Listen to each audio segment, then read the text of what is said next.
I want to thank all of you for taking time out today to join us and share your knowledge and expertise.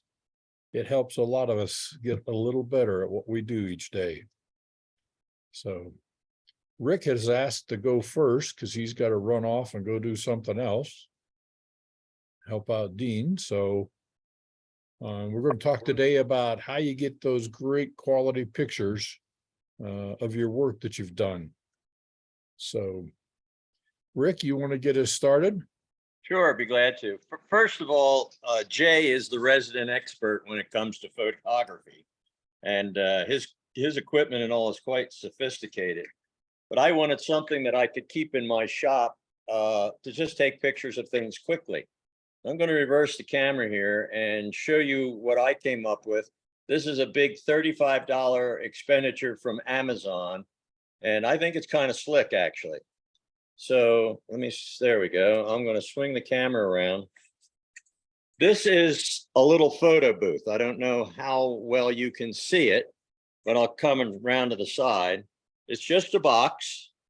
And in the top of the box, there is a light. And there's also another one that you can use. They are dimmable. Let me see if I can show you that. There you go. And you can see what it's like without the light on. And of course, you can bring it back up again. It comes with different color backgrounds. You can see black, white, yellow, red, green, a little bag to carry it in. And it's very unintrusive. You can close the front of the thing and take your picture through the little square.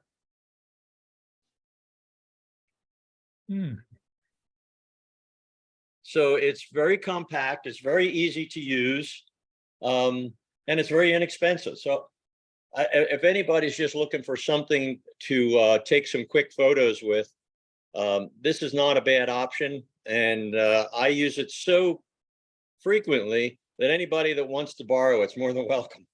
I really don't use it that much at all, but I think it's a good option. You can see the light in the top is filtered through a piece of material so you don't get glare or you don't get streaks in your stuff. So that's what I wanted to show you. I think it's not a bad option for people that want to just take a quick photo of some of the things that they're working on. And where did this come from? Amazon?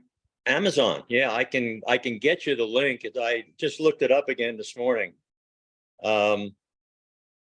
But it came from Amazon. It was let me see if I can get it for you right now. It's Glenwood something or other. So Stop that. But of course, like I said at the beginning, the real master of taking these photos, I don't know how many of you are looking on the website. Jay is doing a great job. And most of the pictures that you'll see on there are ones that Jay has taken at our photo event last year in July. So if you want some professional photos taken, get in touch with Jay. Rick, I have a question for you. Yes. You have the color blue in your box, but you have other colors. When you change, does the side of the box change color? No, here, let me show you. We'll take this out. There's the blue color out. Here is the green color in. That easy, that quick. So the color that's in there reflects off the side. That's cool. Yeah, this is like an aluminum type of thing that gives you the reflection of the light.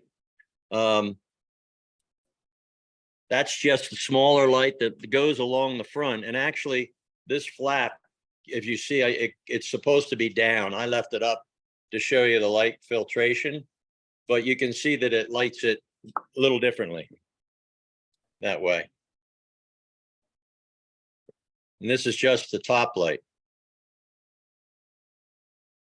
But you see, you can adjust or focus your camera to just get your item, and then you can cut out this area on the sides.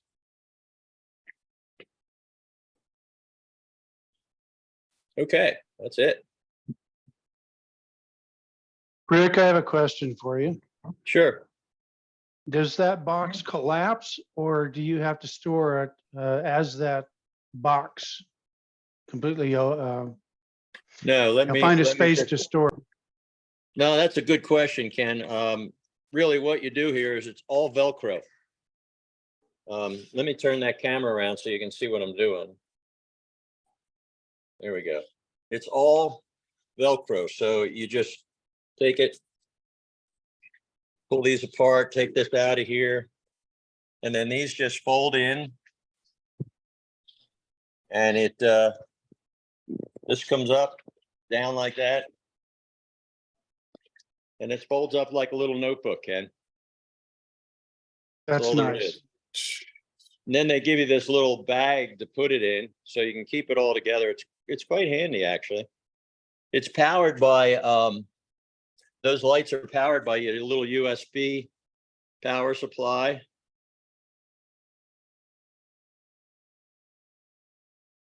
And it's just, I think it's really slick. I'm very pleased with it when I bought it.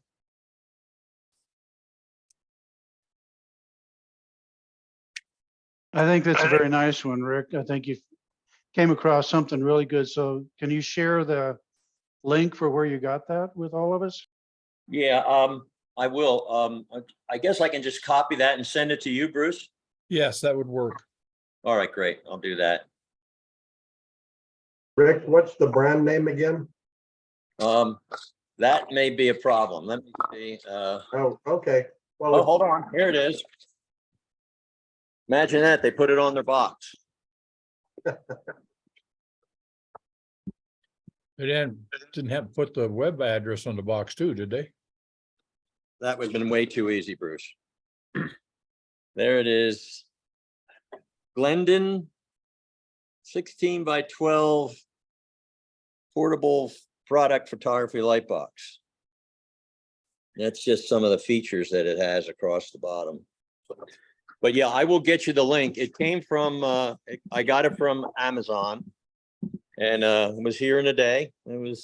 I think it's a good deal. I just hit Amazon. Oh, okay. They have several of them. Yep. There's one $35.99. There's another one for 42. A different model for 30. One for 113, one for 99. No, we're nowhere near the bigger numbers, Bruce.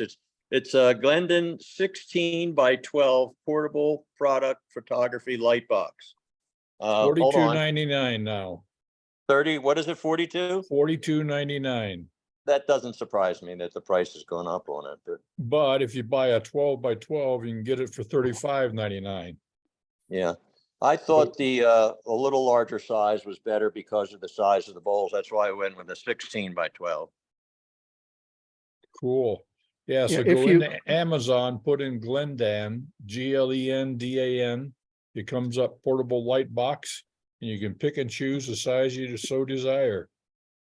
If you go to Amazon and just search for photo tent, you will come up with a whole slew of stuff. And the key is the size. It seems like price is related to size.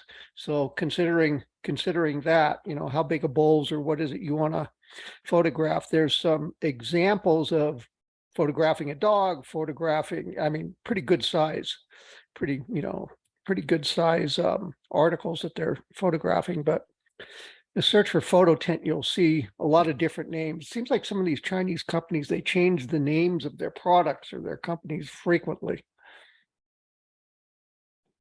What we found, and when you do that, you go contract with a Chinese firm to make a product for you.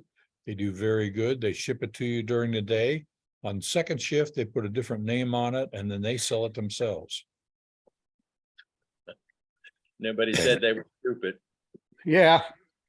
With all your technology and well.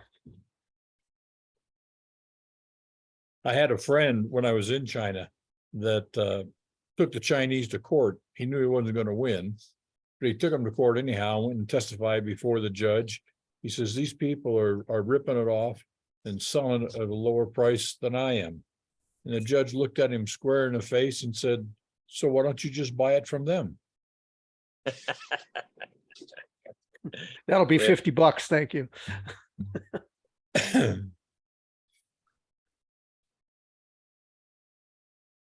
Okay, excellent start. Thank you, sir. You're welcome, and I will see all of you later. Thank you. All righty. Good All luck right, with your test. Yeah, yeah, I had to study, right?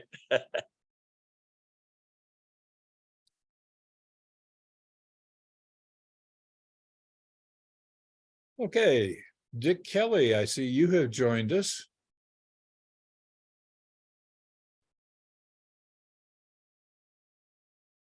Are you there, Dick?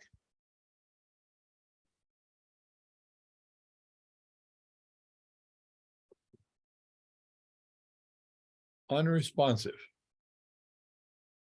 Okay, who else has got something they want to share with us today? Bruce, if I may, I've got something very similar but different. All right, And it's actually, I believe, the same sort of thing that Jay has used.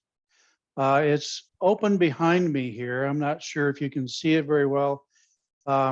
It's a light box that these are actually fabric sides. It folds down into a carry case about that size, and then it opens up. I've got it. I used to just use a light colored tablecloth draped from a cabinet over top of our dryer in the laundry room because I had enough light and it was kind of a neutral background. But after I saw what Jay was using, I decided to upgrade to this device, and it does take very nice pictures, similar to what Rick just showed us. It has different backgrounds, and I've actually got things set up. I had 3 different little portable LED lights so I can add lights to it. It gets rid of shadows inside. It does come with different background colors. There's a blue, red, black, or white. I just use the white. It's open in the front, or it can be closed, and you can actually shoot with a camera lens through a slot on the closed end of it if you so wish. I usually I've tried with a tripod and without a tripod. I've tried it with my phone and with a digital camera. And I found that my phone works just as well as a digital camera. And I found that I don't need to have it on a tripod. So I believe this is very similar to what Jay uses. This happens to be the 24-inch cube. So it's 24 inches on a side. I got it that size because then I knew it could hold things even like our nutcrackers, which are a little bit bigger than, certainly bigger than most bowls that I've ever done. And it's the same concept that Rick was just saying, except this does not have its own LED lights. You have to provide those. And I don't know what other features would be similar. It takes up no more space, but it takes a little education on figuring out how to fold this thing back down into its round, because it's Jay understands that because it is the flexible. It's got a metal flex in here to hold it, and I've had to look at the instructions more than once to try to figure out how to put it away again. So that's what I've been using more recently. Any questions about this one? you happen to remember how much it cost? I think I just looked on Amazon. Let me see if I can hold that back. Yeah, I just got it through Amazon, and it was, I believe, this 24 by 24 is $39.29. Ken, it looks like looks like it's one of those kind of things that has a wire in it and you just twist it and then push it together, right? Yes, that's exactly right, Mark. Yeah, that's in the car, the windshield, those Yeah. things that pop out. Yes, Like that. So, yes, same concept. okay, yeah, that's what I thought. So So the, if you can fold up a bandsaw blade, you can fold that up, right? Well, I have to review YouTube to fold up bandsaw blades too. the only thing I would add to what Ken said is that the difference is, and again, Ken stated this, the difference is you need your own lighting for this. You have to have additional lights, which is, in my mind, a positive, a little bit more expensive, but it is a positive because you can adjust your light accordingly to the object. One of the most critical component, or one of the most critical components in photographing art is shadows. And Yeah. with the light outside of the tent, you can eliminate the harsh shadows and at least reduce them to a more acceptable level. And you can also adjust the light by moving the light closer or further away from the tent so you get more even lighting. One of the things I've noticed, Ken, and I notice you have it in yours too, is the background. That you get the creases, depending upon what you're photographing, you'll get the creases, which in two-dimensional photography, any crease is a shadow. So what do you do? And you see Ken's adjusting that. You can, to put a larger piece of fabric or something in there. Yeah, just like that. Perfect. Yeah, this Perfect. comes with these pieces of fabric that have Velcro tabs in the back. Yeah. And it's, I don't know if you can see that very well. I happen to choose the white. As I said, it also comes with blue, dark blue, red, black. You could probably put any other fabric in if you want it. But by putting it in this way, you can get rid of the creases. Right. So that as long as you focus the item or your camera on the item in such a way that you are missing the side walls, you'll get a nice picture with no creases in there. Yeah. And that's one of the setup components. So between the ability to adjust the lighting and the size of what Ken has there, you can get some great photography out of it, great pictures. And it's and by the way, I agree. I have some relatively expensive Nikon equipment and my iPhone does just as good. It's- I've tried to see if it made a difference whether I use my phone or my digital camera. And honestly, I can't tell the difference. If I were sending these to a gallery somewhere, maybe it would. But other than our website gallery, I don't need that high quality photography. right. Phone does just fine. Yeah. And I know I can shoot I think it's a 20 meg picture, which is useless. It has no use in what we do. And other than the ability to have, a telephoto lens going up to 300 to 500 millimeter lens, the phone works great. Yeah, my phone goes to 100 millimeters. So Yeah. the recent phones are just unbelievable in terms of the cameras and what you get for quality pictures. Yeah. And I would add that post-processing is after you take the picture, what do you do with it? I've taken all the photos I've taken of all the guys' work, all your work, I've run it through Photoshop. But the purpose of Photoshop is just to crop the picture. And if there's any dust marks or anything, I can remove them. I don't change colors. I don't change any of the character of the picture. It's just basically a cleanup versus many others would actually go in and change colors and do some adaptation. And I'm not into that. I've never thought that was the right way to go. So I just use Photoshop just for some general cropping and cleanup. I usually crop the photos, because then I can make sure that I'm centering whatever I'm wanting to record.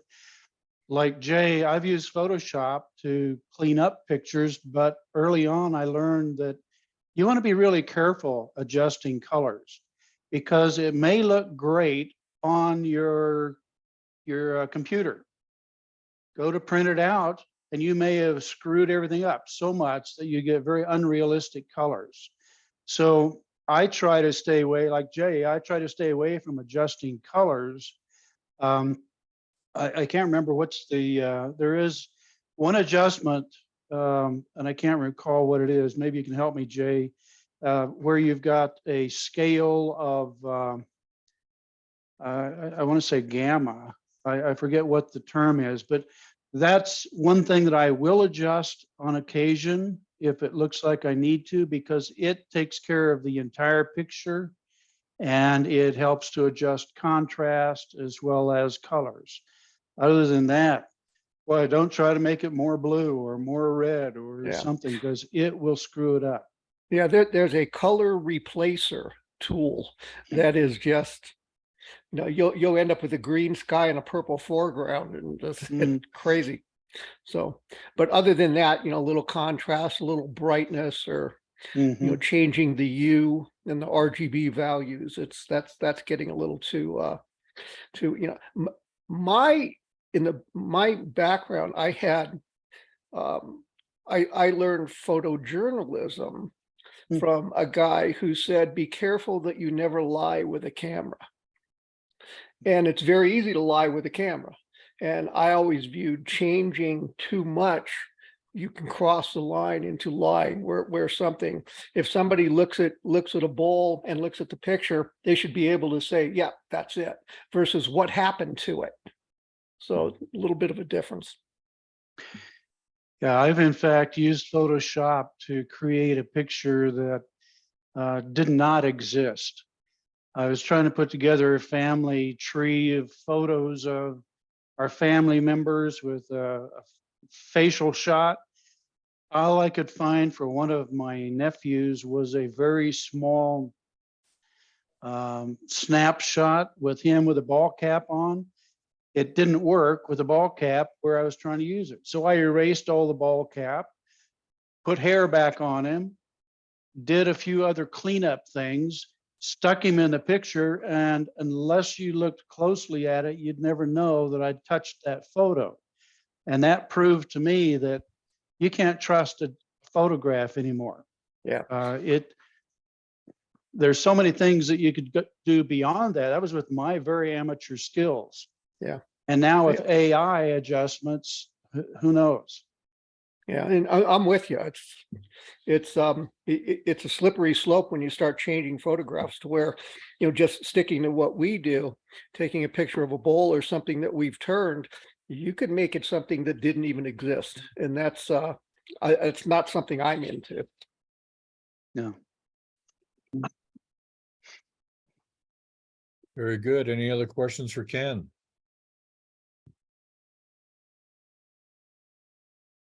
Who wants to be next?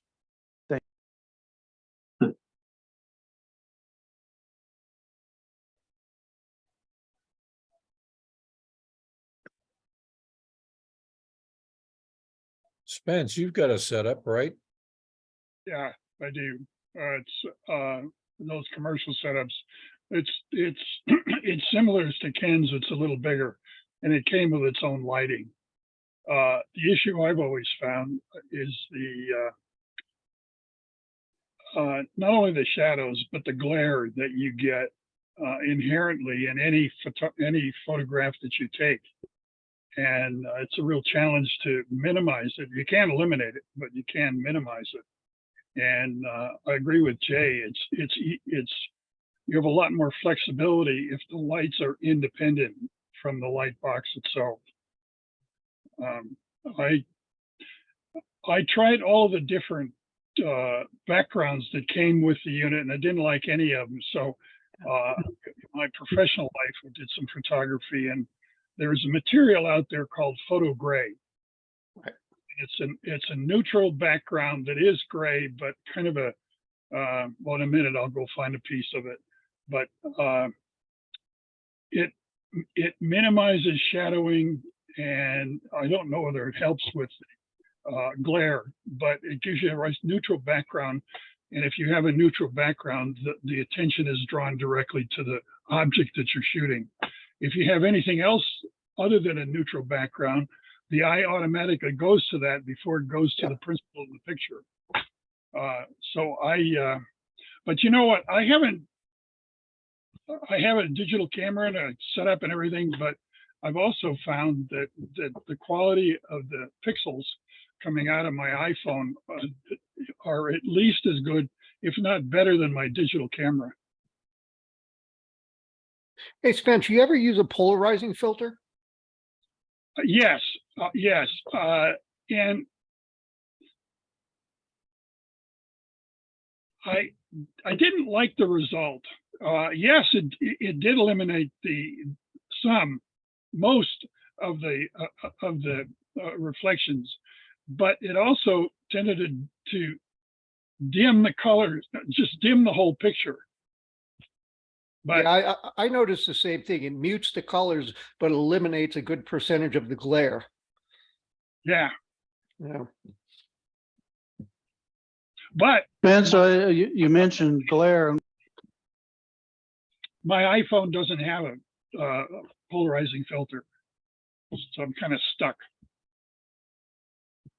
Spence, you mentioned glare, and with the finishes we use, if you have something like a glossy poly finish, the reflection is really tough Yes, to it get is. out of the picture. And that's where having the ability to move the lights around with this light box does help. I Yeah, it can't does. always get rid of it, but I can minimize some of that reflection. Give me a minute and I'll go find that piece of that material and I'll show you what it looks like. Yeah. Okay. Ken, and also Spence, when you get back, what color temperature are you using? What's your lighting color temp? I have no idea. It varies, but mostly it's 4,500 Kelvin. Okay. Mine is whatever these LED lights have, and they are not photo quality. They're just, I think, Home Depot lights or Lowe's lights that I had for another purpose.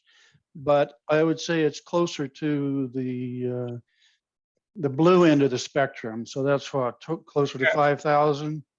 Yeah, Yeah. 5,500. It's a white light. Yeah, it's closer to the white end. Yeah. I tried to get off that a little bit because the white light is really not natural. Mhm. If you come down off the spectrum a little bit on the Kelvin scale, what you're doing is you're adding a little yellow, but not very much. And for me, it seems to well, this is not professional, but smooth out the the panorama of the picture. Well, most woods are some shade of brown, which has yellow in it. And so the more yellow light seems to be a little bit more natural for the color of the wood. That's what I found. Yeah, I tend to get a harshness out of the 5,000 to 5,600 K, whereas as Spence said, if you go down the Kelvin scale, it warms it up considerably. Ken, are your lights come on a stand, or that you had to provide the little stand to hold the light?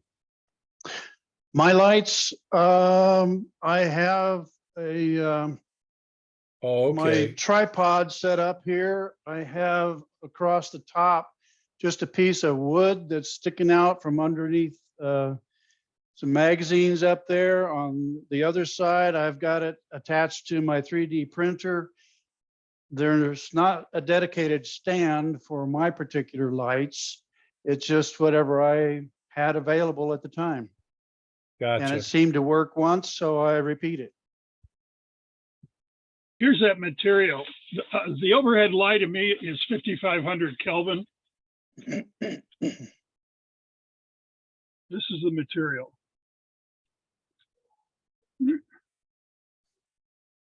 Focus, baby. Oh, it doesn't like this. My camera doesn't like this. It can't focus on it. Yeah, there's nothing to see. Anyway, I wanted to get some of this stuff, and I found out that I had to order 54 yards of it. Wow. So I have a fair amount if anybody would like 4 or 5 feet. I would certainly take you up on that because it never made sense to me why they sell these light boxes but don't have a neutral gray included as one of the colors. It makes no sense to me. Yeah, and But- depending upon how much you have, I'd gladly buy some from you, Spence. That is- Ditto. I'd be What am I glad gonna do to. with it?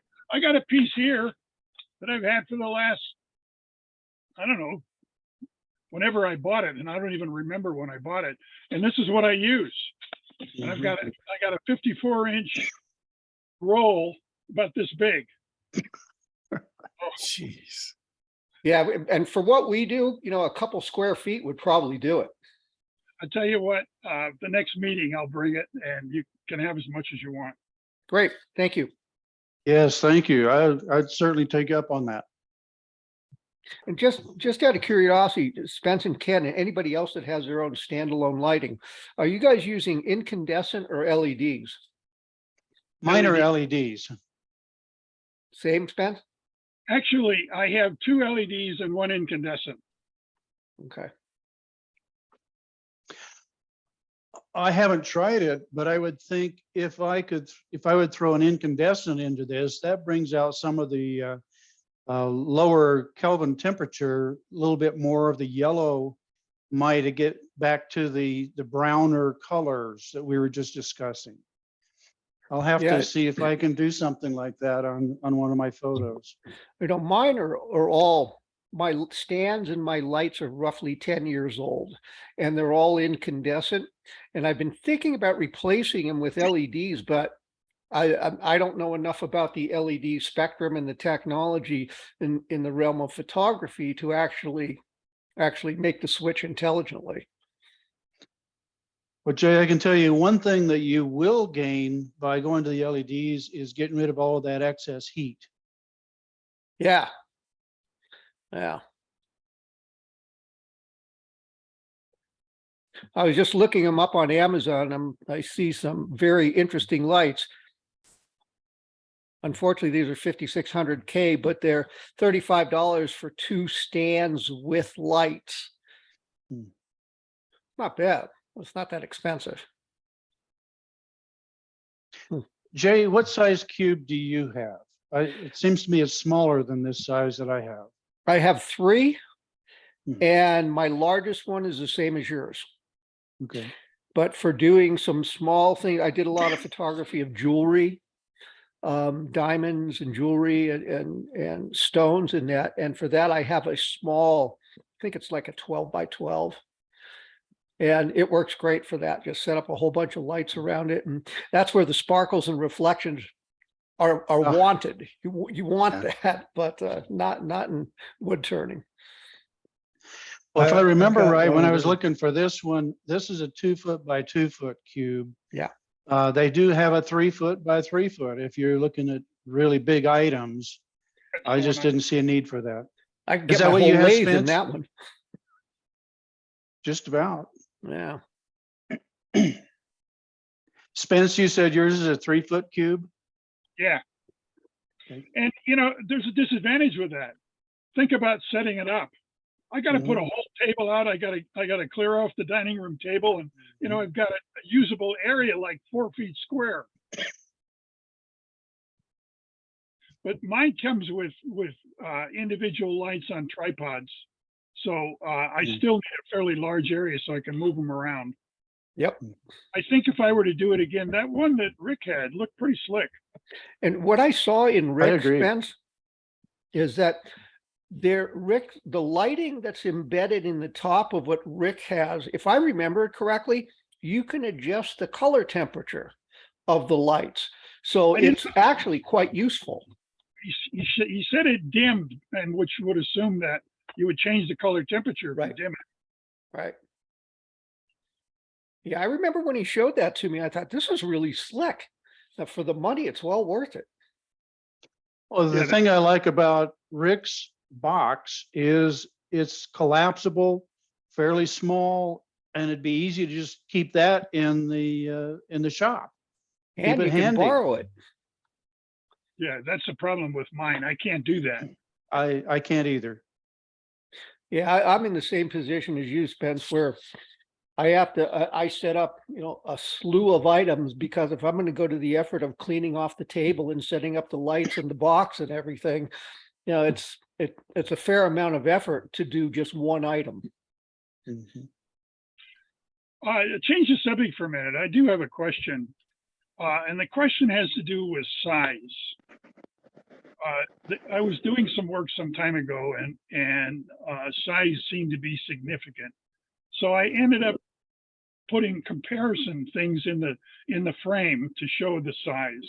But in my opinion, it detracted from the actual picture. So how do you guys handle that? You can set a bowl out there and it could be 4x4 or it could be 15x15. Unless you have something to compare it to. How do you deal with it? I ignore it, Spence. And the reason is if you look at the AAW magazine and look at some of the feature artwork in there, and then you look at the dimensions that they report, sometimes you expect a big item and find out it's only about 2 or 3 inches tall. So Yeah. it's irrelevant. What's relevant is the detail you put into it, the finish, form, those things. I don't think size is really a factor for what we do. The other thing you could do is if you had a wood piece that you're photographing, put a pen in the same picture, and Oh, that would give you scale. or a tape measure. Yeah, I was thinking, when you go to IKEA, they hand out this little paper tape. Just have it kind of, curled up in the same picture. You'd have some effect and still have a way of getting some idea of what the scale was. If the scale is a relative feature of what you're trying to portray, then yes, something like that would work well. But as I think Spence pointed out, it detracts from what you're really trying to focus on when you put Yes. something else in the picture.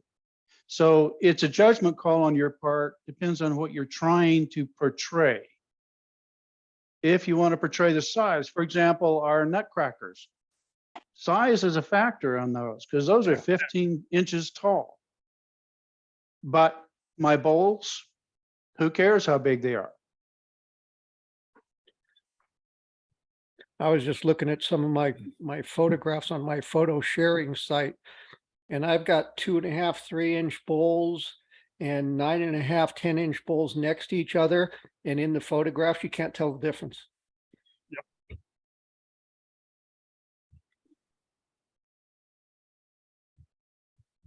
Jay, you have anything else you want to share with us? You got your stuff set up there to show, or? I can give you a link. I have a site on SmugMug, which is just a photo sharing site. And over the years, I've just adding stuff to it over and over. So I can put this link here. Yeah, I just put it in the chat if you want to take a look. And again, this is, to Spence's point, this is, on those rare times where I have enough things sitting aside where I want to take, a half hour to clear off the kitchen table and set everything up and actually start taking pictures.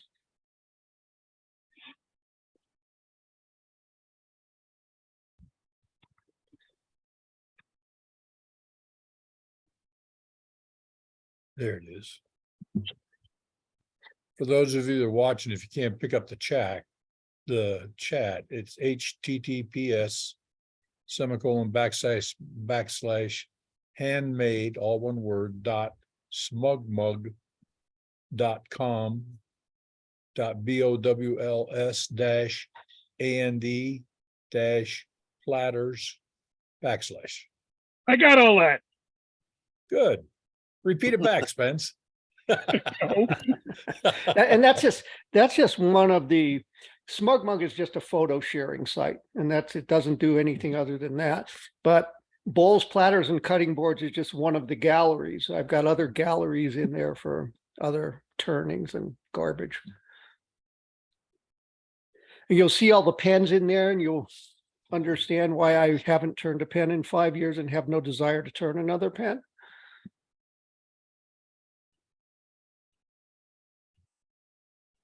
Cool.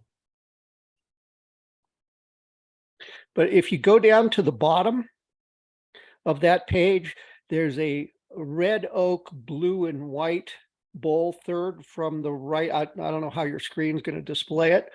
That's about a 3.5-inch bowl.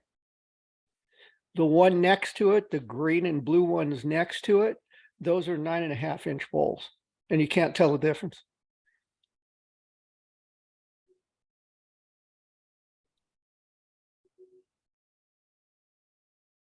Okay. Who else has something to share? Dick, are you with us now? Dick Kelly? Can you hear me? We can. Oh, okay.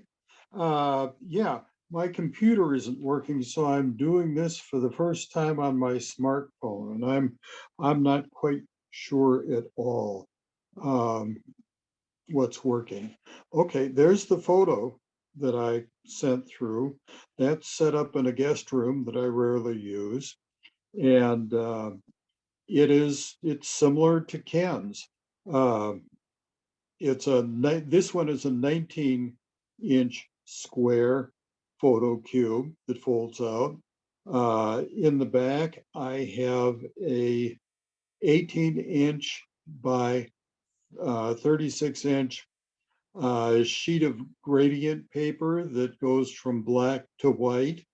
I've been using that for my photos, and I use it for continuity. You can see I've got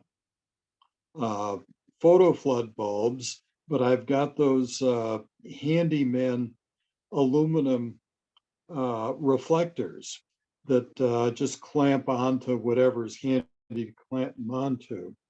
In the front, in the middle of the front is a tripod, and I find that that's about all I need. And my strategy is to take lots of pictures going with a camera, and I do use actually I use my wife's camera, and take them and download them onto the computer and see if I've got one that looks good.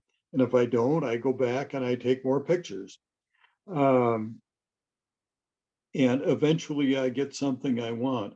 I used to have Photoshop, but I don't anymore. I had a student, I took it as a class over at Yavapai and had a student edition of Photoshop, and my access expired after a while.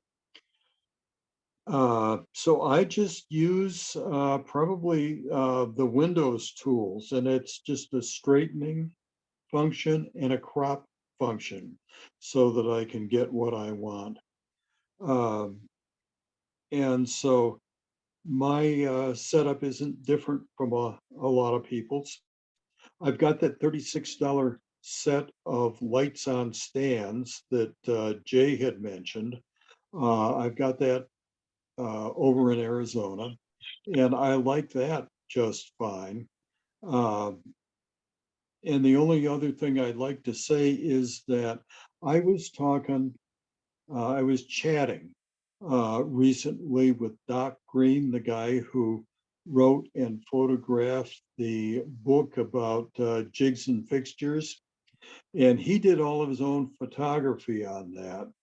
And he said that he didn't have the patience to make the fine adjustments with his camera to be able to get everything he wanted and take the perfect picture. He just Photoshops everything. So that's been my approach. I just take a bunch of pictures, pick a good one, and crop it and straighten it up and what I do is when I've got those lights, because they're either one is portable, I just move them around outside the light cube and get a variety of different lighting locations, and that'll affect the glare and the reflection. So that's what I got. Well, Dick, I must admit, I am very impressed. You're the first guy I know that's got a room dedicated to taking pictures. Well, if you came to Maine, we might have to clean it out and use it as a guest room.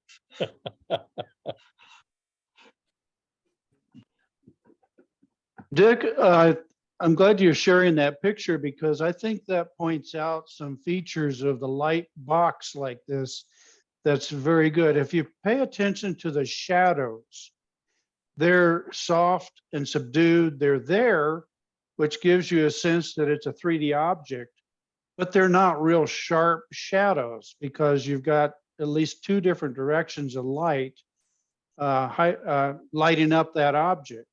That's part of the reason for having the opaque sidewalls on this cube too, so that you can adjust how sharp those shadows are. So I'm glad you're sharing that one with us because it points out that part of what you want in your photo. You want it to focus on your object, not the shadows and the distinct lines of the shadows. I also like the gradient paper that you have. Yeah. I was just going to say that the gradient background works well. Mhm. I looked and looked online to see where I'd gotten that. And that piece is, it fits the photo cube because it's 18 inches wide in the 19-inch photo cube, and it's 36 inches long, which gives it enough length to roll from the front of the cube all the way up to the top of the back. But I couldn't find it. And I'm here in Maine where I don't have a lot of the stuff that I do in Arizona, like the tube it came in, to be able to backtrack and see where it's from. Yeah, the other thing though about sources is that if you want a good place to look for photo flood lights or lights that you can use with a setup, there's a lighting store over on 6th Avenue, just a little off Willow Creek. So if you're over by Artisan, you're already in the neighborhood to go and see their lighting, and they have a lot of specific lighting that you might not find in a general store like Lowe's or Home Depot. Is that the art store? No, the art store, it's up a little bit from the art store. Six curves around and comes out by Yes. I think it's by the Fry's there. And it's right on that curve. Hey, Dick, Yeah. isn't that the one that's located, let's see, to calibrate, it'd be if you go past the art store and you're right, and just before you get to DAV, it's halfway in between there. Is that the one? No, I'm not- I think it's, you know where the big rental yard is? On 6th Street? Close to If, that. if you're coming down 6th Street from, whatever that road is, Mhm. anyway, there is a lighting store on the left-hand side if you're going south. Lighting stores on the left-hand side, just before a very large rental equipment facility. Yeah, 6th Street isn't that long. And if you're heading north from the art store, it's maybe 5 blocks away. 5 Right. blocks up. It's across Granite Creek on up the hill. Yeah, exactly. It's a couple of 100 yards past Granite Creek. Hey, Dick, I have a question. Could you put that picture back up that you had, for your, tent, photo tent there? Yeah, thank you. So, I see on the front of the tent, it looks like some Velcro strips. It is that, so that you can put a panel on the front like Ken's photo tent? I mean, could you enclose the whole thing? I don't know. That's just the way it came. I do know that in the back, there are a couple little plastic hooks that you can hook your gradient sheet, the background sheet to. And the other thing about this is that the top zips open so that if you want to take if you want to maybe put a light over the top and not have it diffuse, the way that Ken has an additional light at the top. Then you can open up the top. But to answer your question, that's just the way it came, and I never gave much thought to it. Well, Ken explained on his tent that you could put a panel on the front of it, and I think he Mhm. said there's a little hole that you could put the camera a lens through, and the object would be just totally inside, totally covered. Mhm. So I'm just wondering if that's what those Velcro strips, I mean, they look like from here, look like Velcro strips, but I was Mhm. just wondering if that is the same thing here. Yes, yes, it is. My Okay, box, my box has exactly the same thing. And yeah, there's a panel you can put over the front that has an opening that you can put the camera lens in. I've Okay. never found it useful, but it does do that. Yes, in Okay. fact, I just put the panel on my cube just for demonstration purposes. You can see that there is a slot here. I don't know if these lights are helping or hindering here in this case, but it's just a Velcro attachment, has a slot. And that way, if you want, you can position your camera lens inside here. But I haven't seen any purpose for that in my needs. But Okay. Well, that's what this Velcro is for on the face. And Dick, you probably have one of these too that came with it, just maybe I not paid might. attention to it. yeah, Same. I will, Just a separate piece.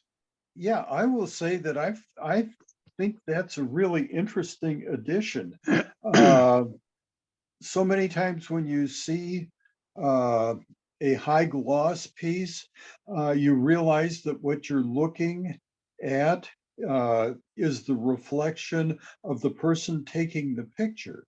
So if you've got just a little spot for the lens of the camera sticking through, you lose the reflection of all of the windows behind the photographer and all of that kind of stuff that when you look at some glossy pieces, they just really kind of distract from what the picture's supposed to be about. So Dick, on the picture that we looked at there, Ken pointed out the little shadow to the right side Mhm. of that lidded bowl there.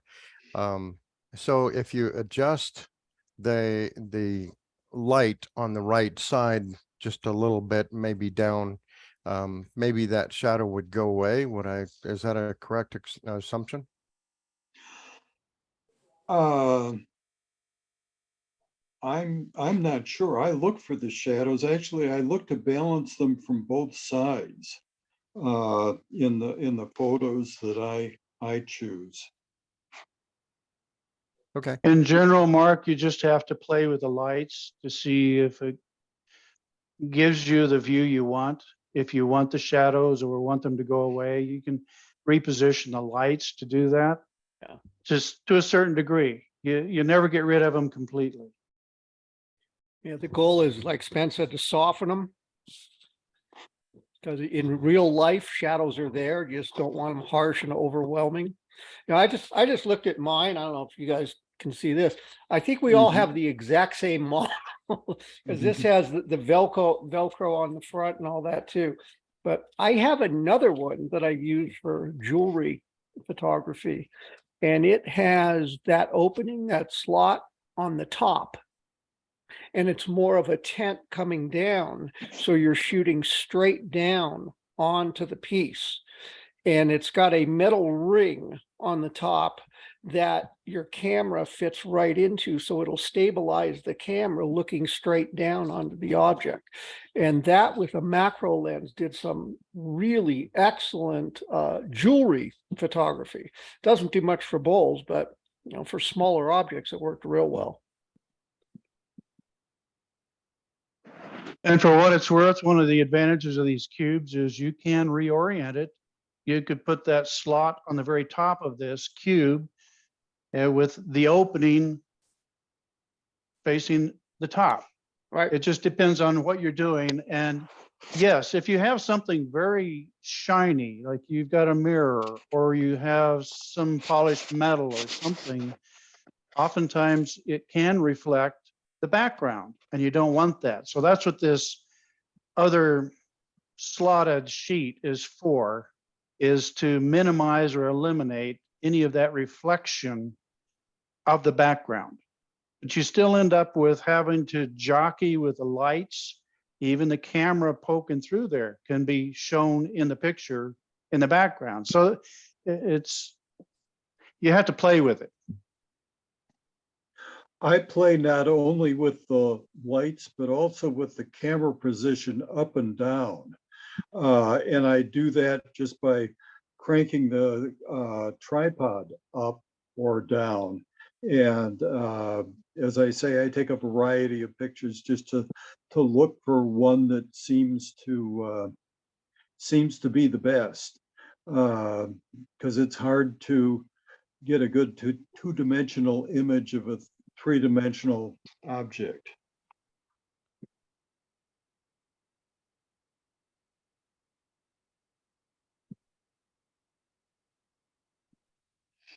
Okay, You guys up for a little humor? sure. I have a picture I'd like to share. Do you have to? Before I go, this is what that cube folded up to. Right. Mhm. Yeah. It's a good Frisbee. Mhm. Can I share this, Bruce? Uh, I don't know how to do that. Can you go to the bottom of the screen with a little green arrow in the middle that says share screen?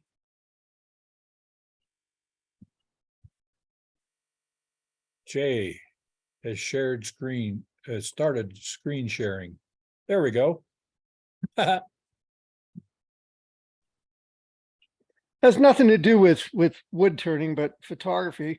This is a picture I took. I think I was like 20 years old. It was at St. Genevieve's High School, and it was a bazaar at the parking lot. And that's a real nun, although she looks like John Belushi. Yeah, I was gonna say. Yeah, and she was shooting a cork rifle. But this was an example of lying with a camera where it's not what you think it is. And what's funny is I had a friend that went to St. Genevieve's High School. I didn't go there, but he did. And I won $100 prize for this picture. And I was told I had to have her sign a model release.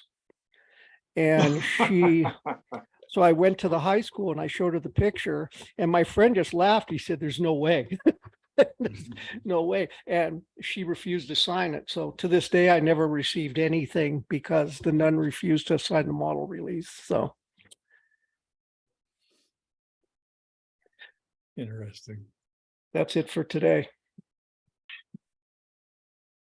Who else has something to share?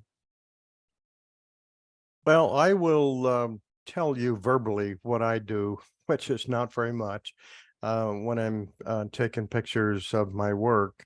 Quite simply, I just go into the kitchen, just plop it on the bowl or pen or whatever down on the kitchen table, and it's kind of a trick to try to find the right lighting, and turn on this set of lights and that one, turn them up or down or something, and it's actually kind of a hassle. But I have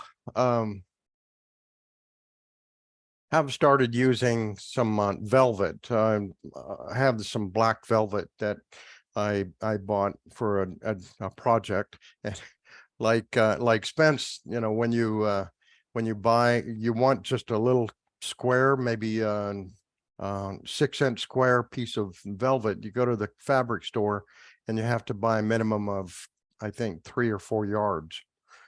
So I ended up with this huge piece of velvet. So that's what I use. I'd drape that over a box or something as a background. But mostly I just use the kitchen table. But now, after seeing some of these photo tents, especially the price, very reasonable, I'm probably going to do one of those. So, Does anybody else use velvet? I tried it and the result, I didn't like the result because I didn't have any shadows. Ah. I only used it a couple times, not in bowls and turning, but jewelry. And what I noticed is there was a lot of reflections that look like dust spots. well, I can show you a couple of pictures, I think, if I can find them, that had the black velvet.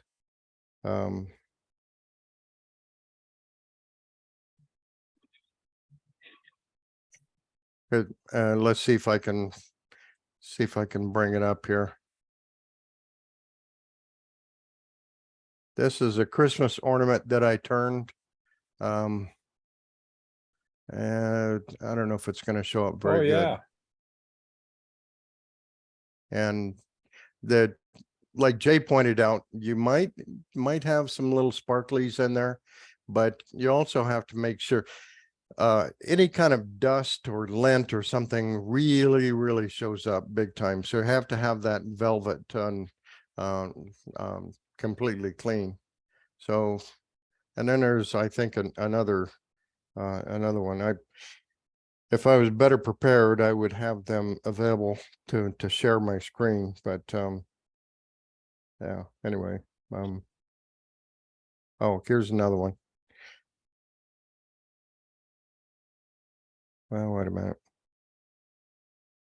Oh, here's some pens that I turned, and I put them on the black velvet. I don't know if you can is that coming through okay?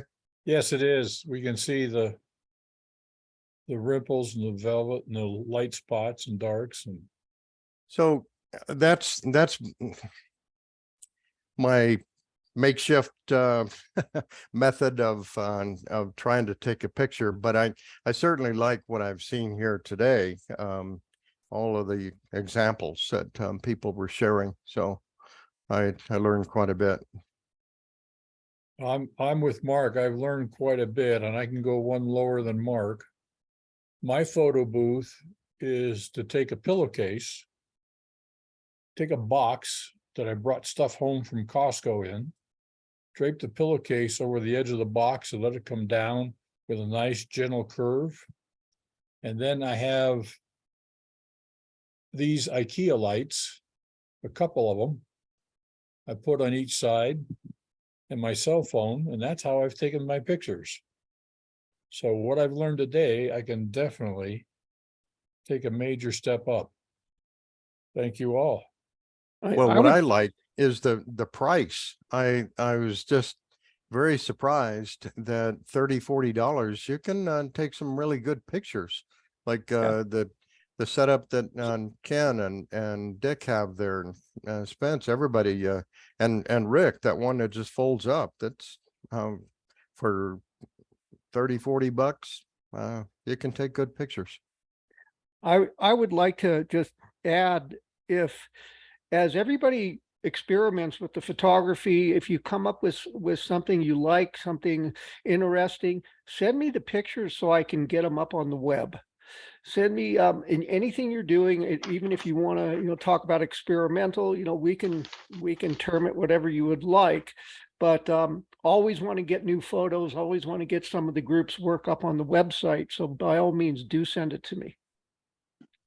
I put together a list of the costs for mine as I was going along, and came out to $50 just about on the nose, and that included 2 photo flood light bulbs, not the fanciest ones, at $6 each, 2 of the aluminum clamp lights to hold them for $7 each, and there are a couple different photo tents. Mine is 19 inches square. That cost $23.99. It was the cheapest one. And then to go up to 24 inches, it was a little bit more. I couldn't find the colored background. And the name of the $36 2-light tabletop lighting kit. The brand name is Fovatec, Fovitec, and it doesn't look quite so cheap as the aluminum clamp-on work lights, but they all work equally well. So yeah, and I was just, for an expensive avocation, that's less than a good gouge Yeah. to do a photo setup. So if anybody is interested and they don't want to purchase the equipment, everybody's welcome to borrow my tents and my lights and anything you want. You're welcome to it. Just let me know and I can bring them to a meeting and you can take them. You can have them. Thank you, sir. There's I another, I liked Dick's gradient paper, so I've been doing some research while I was listening. I found one place that had some that were 21 by 15, but you have to buy them in lots of 5 for $10 each. But I like the effect of that gradient. So I finally found a place. I'll share the website later, but like I say, it's a lot of, you have to buy 5 minimum to get the $10 price. They just don't want to ship one sheet at a time. But 21 by 15 is the size that seems closest to what Dick had.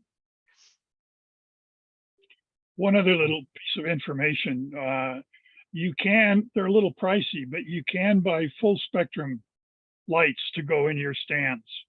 That gives you an absolute across the rainbow color matching for the piece that you're photographing. Those LEDs are incandescent. Incandescents. Yeah. I wanted to say something about the website. Jay mentioned it just a minute ago. Send the pictures that you take, and he will either post them or archive them. But if you haven't been to our website, I encourage you to go take a cruise through the website. Jay has done so much work in that website. It's actually outstanding, and he's worked hard on it, and he's always asking, how can I improve? So if you have any suggestions or ideas how to improve it, then let Jay know. He's very open to it, but it deserves a real pat on the back for what he's done with our website. Well, thank you, but definitely anybody who has ideas, suggestions, recommendations, anything you want to share, we'll put it up on the site. Just let me know. Yeah, and I must admit, I do appreciate Jay. He's been posting these chips and grits. And I've just been blown away with the number of people that go visit Yeah, and take a look at it. pretty cool. Beyond my wildest dreams of what it could have been. Yeah, we get a lot of visitors. One of the things I did is I changed all the YouTube postings for PAW. I gave everything the same name. Everything starts with Prescott area Woodturners, so that whatever is being searched for, all of our stuff was coming up. We didn't have any commonality in our naming, in the identification of the work. So now we do, and consequently, searches and wood turning, they're coming up with PAW stuff, and people are actually looking at it. So we're getting a lot more activity than we did in the past.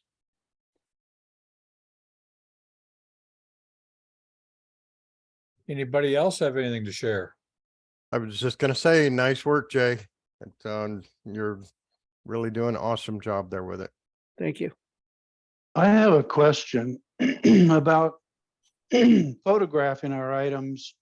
This is just a very simple question for composition.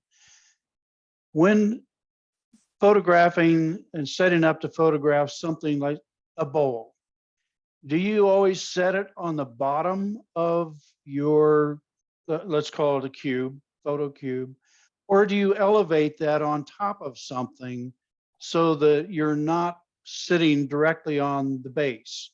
What's been the experience and what's the advice of some who've done these photographs? I elevate my stuff.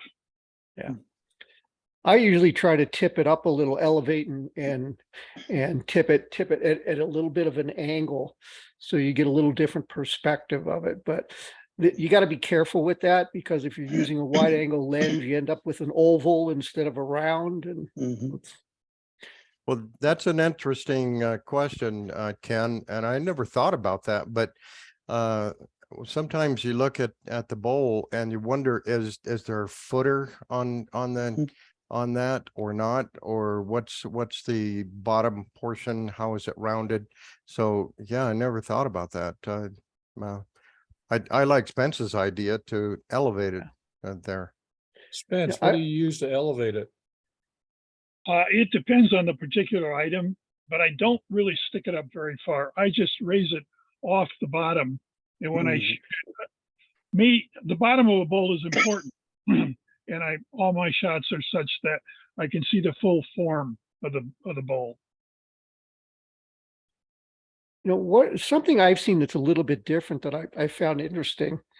There's a guy, a while back, I noticed this. There's this guy that was photographing his wood turnings, and he put everything on a turntable, and he didn't have photographs. He had short 15-second videos of each one of his bowls, where it'd just be 1 or 2 revolutions on a turntable, and that was his photography. That's what he did. I found it interesting because you really got a perspective of the bowl. You know, as it's tipped up a little, you get a little bit of the bottom, a little bit of the front, and it was just an interesting perspective. I don't have a turntable, so I can't play with that, but just something I wanted to mention. Well, let's see. Am I on? Can you hear me? are. Oh, okay. I just had another thing that I generally do when I select a picture that I want to share. As I say, I take a lot of pictures, and a lot of times the resolution is pretty high. And so what that means is the person when I send it, the person receives it, it takes more time to download. And there are some websites that request a picture size within a certain range of pixels. So I've got a photo resizer and resizing application. that I use, and I've got a standard size that I make all of my pictures when I decide which ones I want to save. And I use the resizer on that, and it's a free app, and uh, and it has a custom setting that you can put in it. And I've put a custom setting that I go back to every time to do it. So I don't know if that's a something that you do when you're receiving pictures, Jay, is to make them an optimum size for the website. Yes, it is. The resolution of photographs that we view on the web is completely different than something we're going to print and hand out or something for, Mhm. any kind of publication. So I do resize the photos. First of all, I always save the original. I never do anything to an original photograph. I make a copy of it and resize it to something not more than 2.5 megabytes. So it's a relatively small photograph. The exact resolution depends on the size of the photograph. I don't want to change something that looks good in portrait rectangular format, like a vase. I don't want to change something and change its perspective. I just want to lower the resolution so it's visible easily as a download on the web. So, but yeah, to answer your question, Dick, yes, I do resize them. Okay, that's good, because a lot of cameras and a lot of the settings, if you don't know, they'll take a picture that's good to put on a billboard, Right. and you don't need all that resolution on the web. Yeah, Oh. that's, you take a 20 megabyte, photograph, and by the time someone downloads it on a phone, they've given up, way before it's complete. All the pictures I take from Marge and share with her that she puts in the newsletter, I just click on them, take them into, in my case, Yahoo Mail, and there's an option to resize. And I have to resize them, because if I don't, if she would put the originals that I take in the newsletter she sends out, like Jay said, all of us would give up downloading that newsletter. And it would be too large. Yahoo wouldn't take it. Yeah. Even more than that, some services like Gmail has an upper limit on how much data can be attached to an email, for example. So everything I've sent to Marge for newsletter purposes or other uses, I always resize them. I keep the original, and Jay's got a great point. Don't ever mess with your original, because you never know when you're going to say, oops, I shouldn't have done that. But I always try to resize them small enough so they're roughly maybe 2 megabytes or smaller. It depends on what the end use is. And I advise others to consider that anytime you're wanting to send a photo, or especially multiple photos, by email to anybody. Resize them first.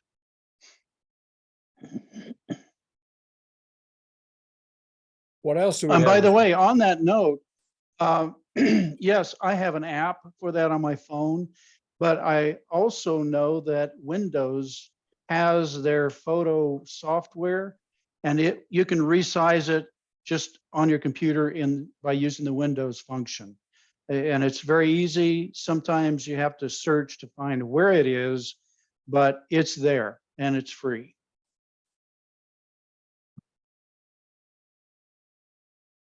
Anything else this morning?